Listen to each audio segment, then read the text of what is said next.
AP, London. Although UK inflation has decreased, it is still close to a 40-year high, placing more pressure on companies to raise pay as the country deals with a wave of strikes and the Bank of England considering raising interest rates for the ninth time in a row. Despite falling from 11.1% in October to 10.7% in November, annual consumer price inflation is still at levels last seen in the 1970s and early 1980s, the Office for National Statistics reported on Wednesday. A high cost of food and energy reduces customers' purchasing power, so the data don't provide much respite.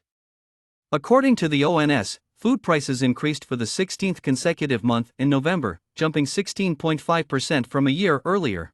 Following Russia's invasion of Ukraine, the price of natural gas, which is required to generate energy, heat homes, and power industry, shot up, leaving Europe with persistently high inflation.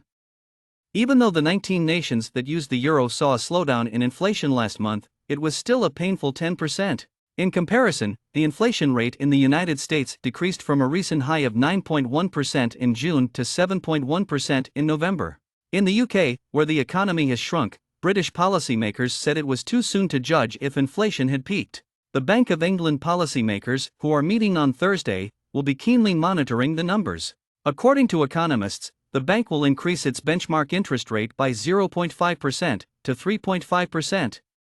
Since the rate was 0.1% in December of last year, that would mark the ninth straight rate hike. The central bank predicted last month that inflation would reach a peak of roughly 11% this year before starting to decline in the early months of 2019.